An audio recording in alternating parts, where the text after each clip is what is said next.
Olá, meus irmãos.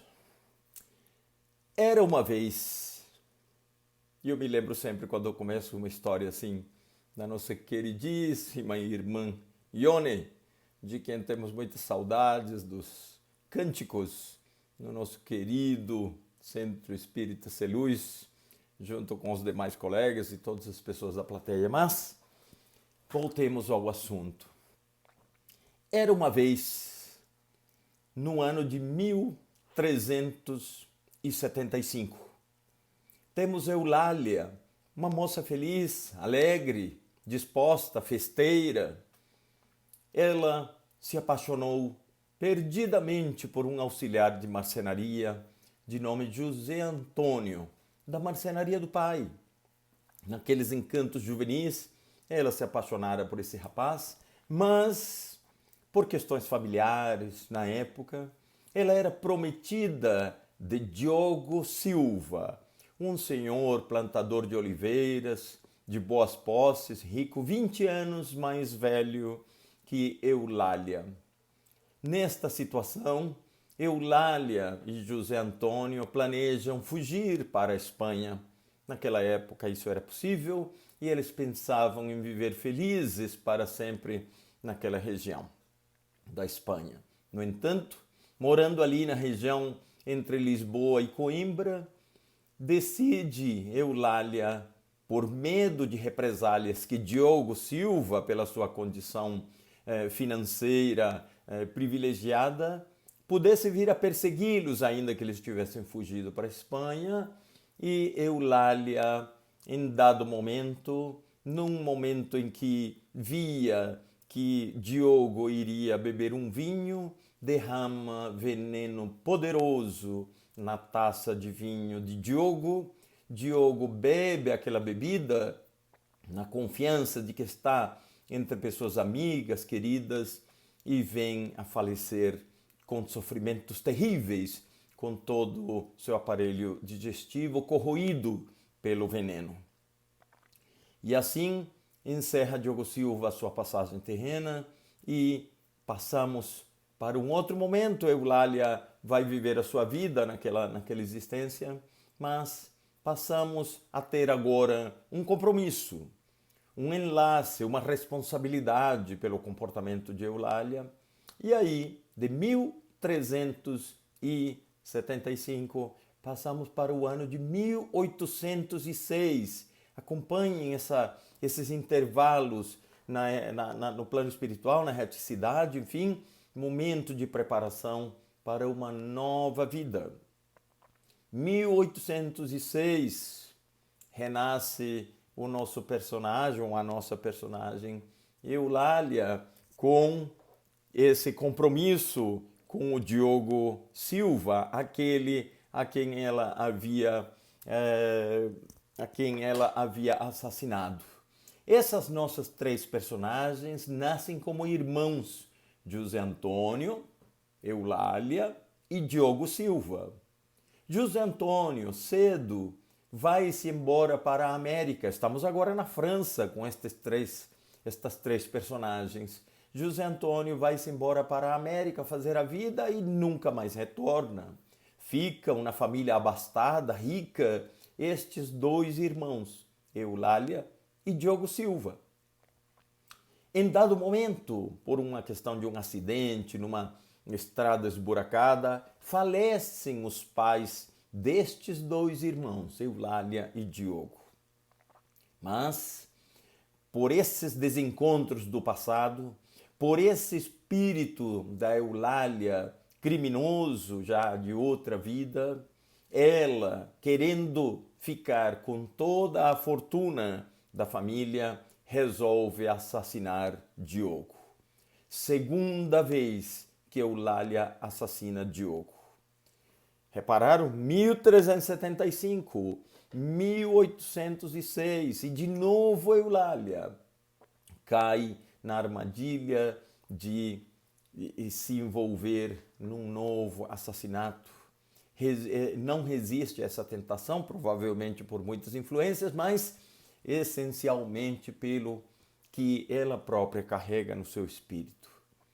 1375, 1806, 1948.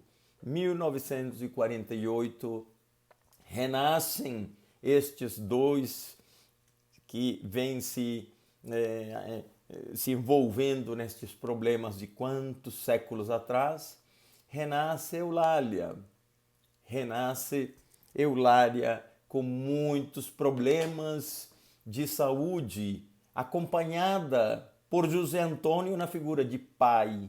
José Antônio, aquele seu amado lá da marcenaria do pai, no século XIV, é o pai de Eulália e estão às voltas com muitos tratamentos psiquiátricos e muitas dificuldades, muitos problemas de saúde e se encontram num centro espírita. José Antônio e Eulália, sua filha, com tremendos problemas, lutando às voltas para manter a saúde, e nesse centro espírita se revela numa comunicação mediúnica o espírito de Diogo, extremamente rancoroso, perseguindo Eulália e dizendo que está cobrando a sua vingança pelos dois assassinatos e que sabe que a autoria desses assassinatos foi da Eulália.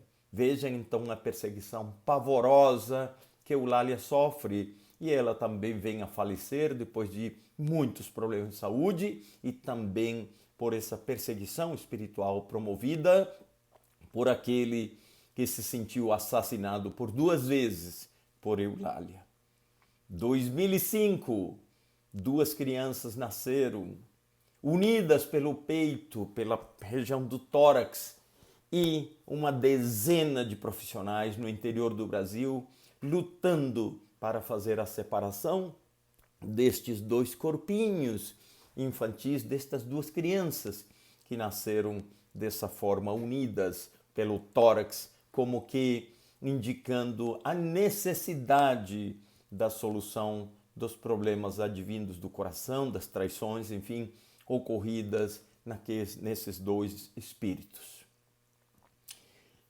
Vejam então, não importa neste momento saber se houve o sucesso da cirurgia, enfim, ou não. O importante é a lição que fica destas histórias.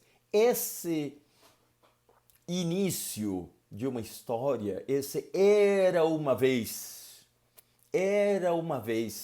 acompanha a vida de cada um de nós.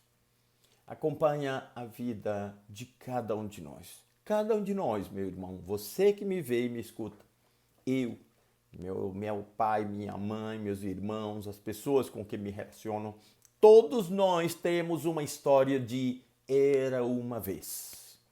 Estamos aqui nesta encarnação como herdeiros das nossas histórias de era uma vez. Vivemos quantas vidas, nos relacionamos com quantas pessoas, vivemos que situações, patrocinamos que fatos e estamos aqui neste momento, vivendo, enfrentando o nosso passado, construindo nossa melhora, construindo um presente, mas também trabalhando um legado para o nosso futuro. O nosso era uma vez de hoje, também teremos para contar daqui a 100, 200, 300 anos, 1000 anos. Diremos, era uma vez que no ano de 2021, período tal e tal, vivemos tais e tais coisas. Nós estamos sempre em pauta, resolvendo questões e equívocos do nosso passado e construindo o nosso futuro.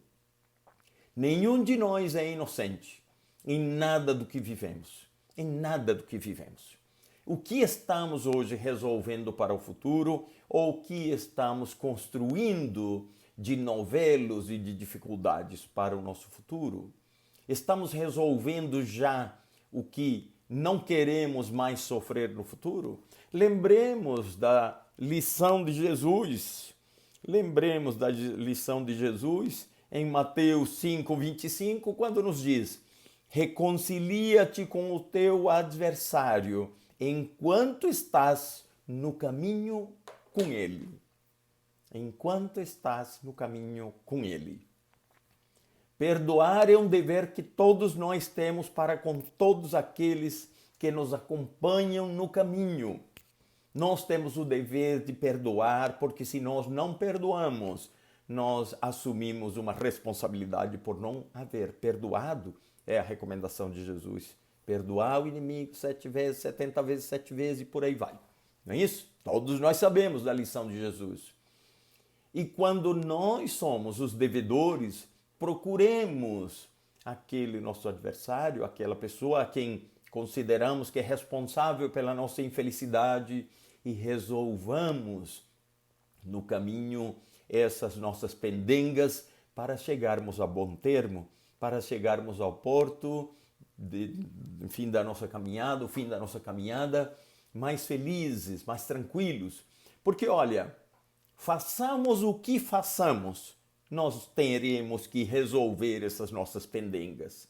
Então eu, inclusive, digo para as minhas filhas, aquilo que é ruim, faça primeiro. Aquilo que é chato, resolva primeiro.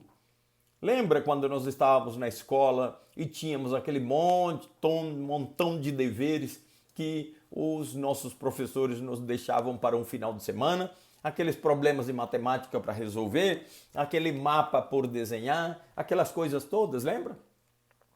Olha, se você decidia por fazer isso só no domingo à noite, sabendo que o dever tinha que ser apresentado na segunda de manhã, você sofria o final de semana inteiro, pensando, ai meu Deus, ai meu Deus, ai meu Deus, tem que resolver aquilo, tem que fazer aquele dever, tem que fazer...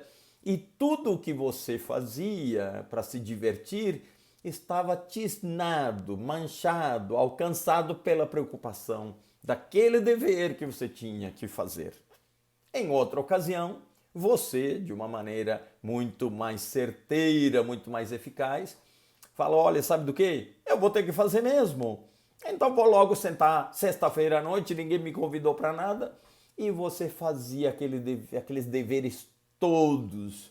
Sofria, perguntava para os amigos, para o pai, para a mãe, para o irmão. Mas fazia os deveres de matemática, o mapa, o que tiver que se fazer, respondia aquelas questões de português. E logo na sexta-feira à noite você se livrava desses deveres. O que acontecia com o seu final de semana?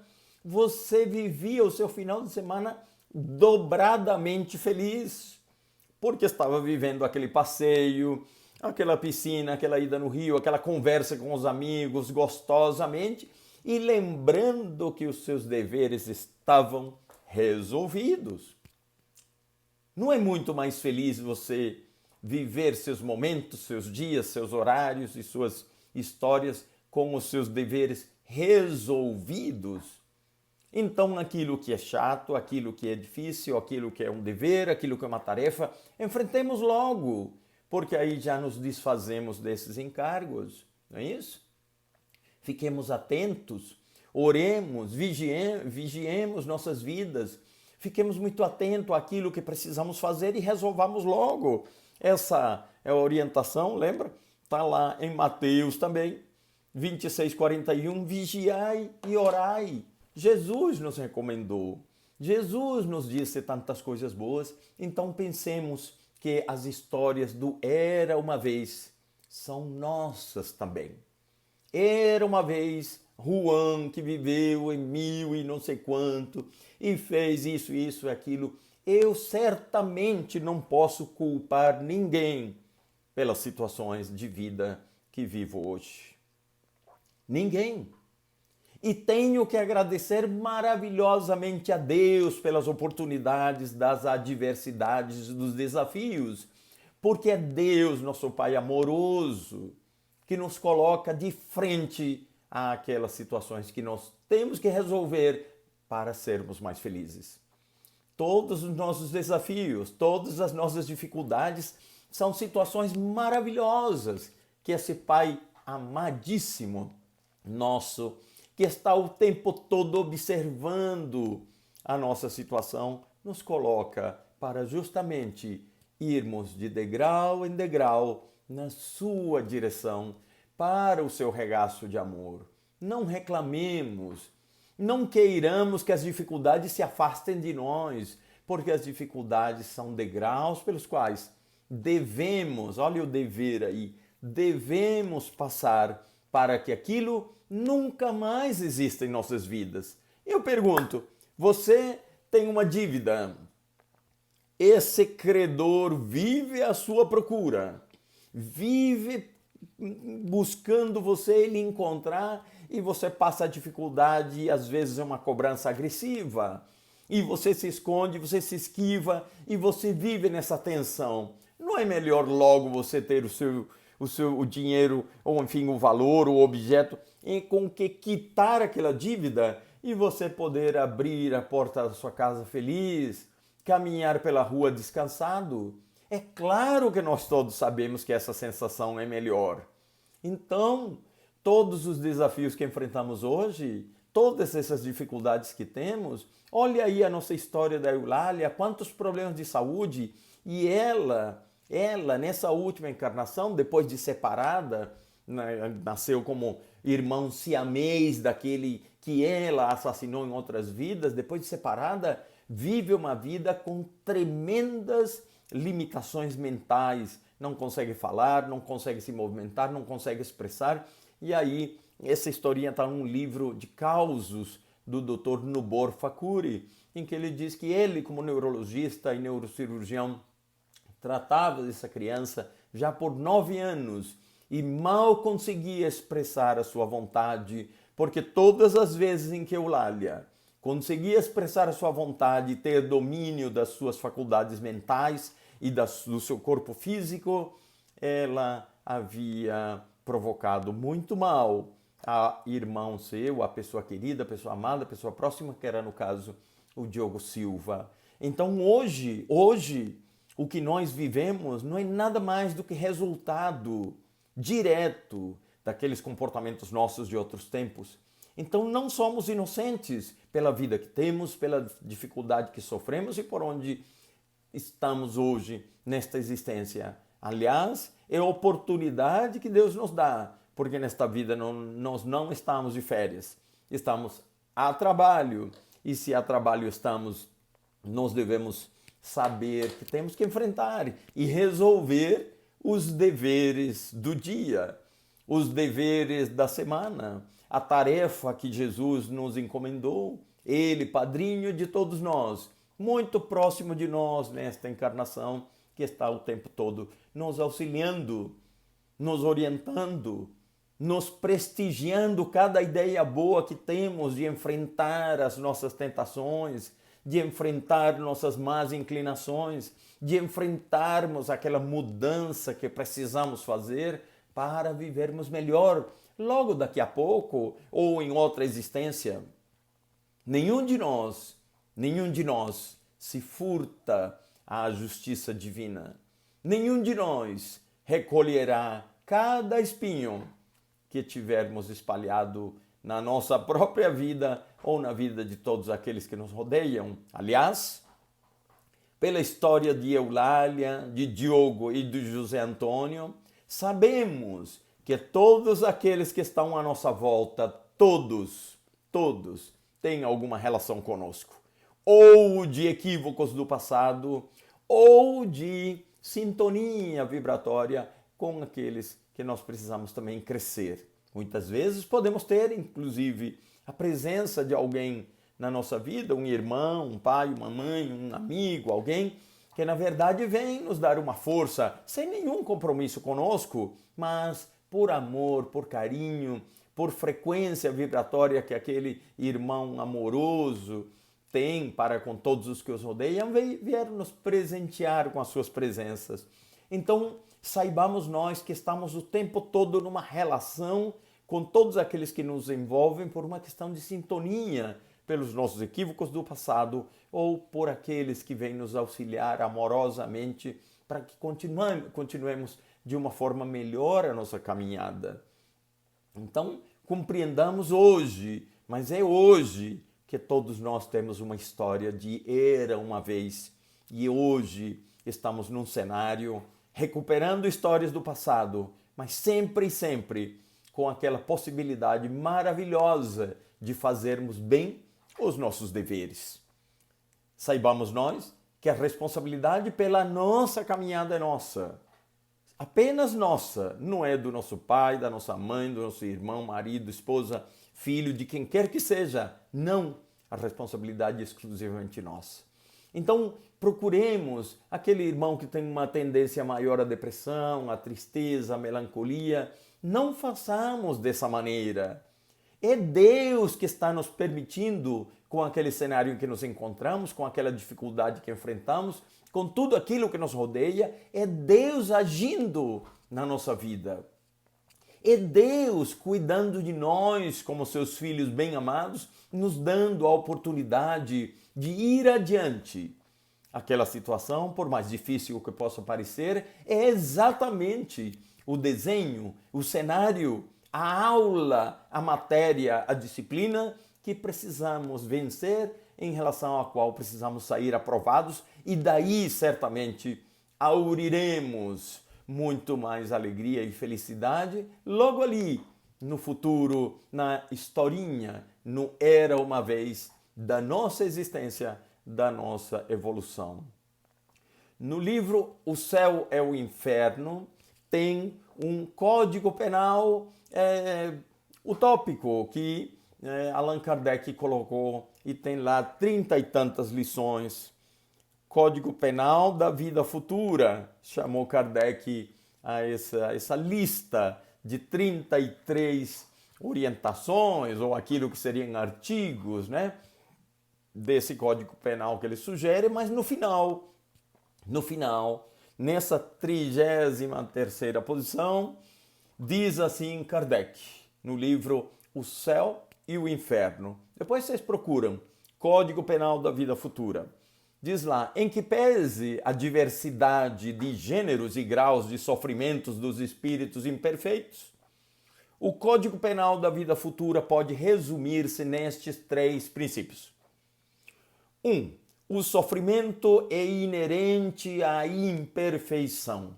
Se imperfeitos somos, sofrimentos enfrentaremos, porque são justamente os desafios para a nossa renovação necessária. 2.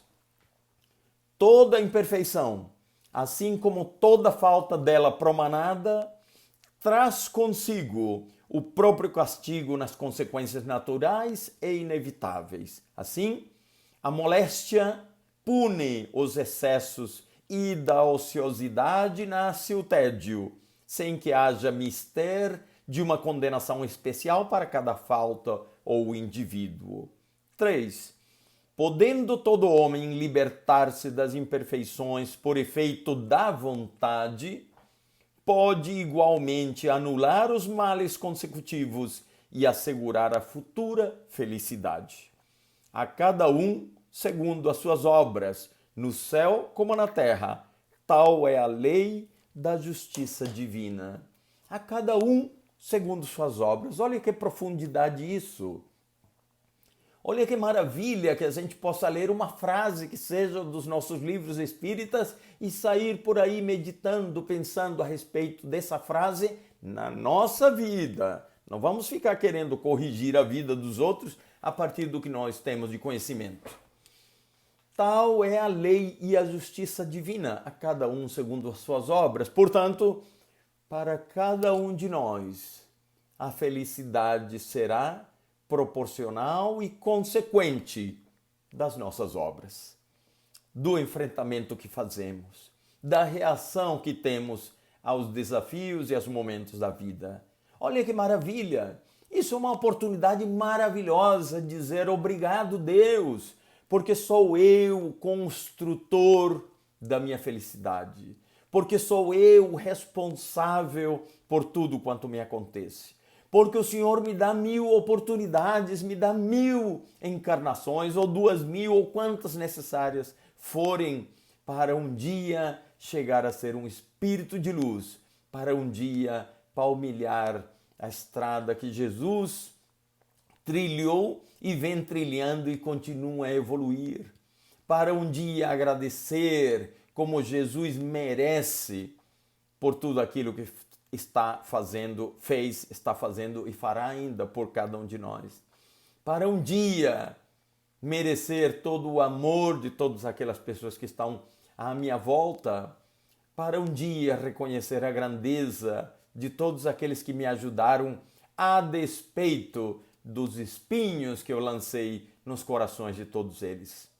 Então, nós temos a grande felicidade de fazer melhor o dia de hoje, a partir deste momento, à nossa volta. Cada bem, cada amor que espalhamos beneficia a nós primeiro, porque a luz, quando se acende, acende primeiro dentro de nós e se espalha por todos aqueles que nos rodeiam.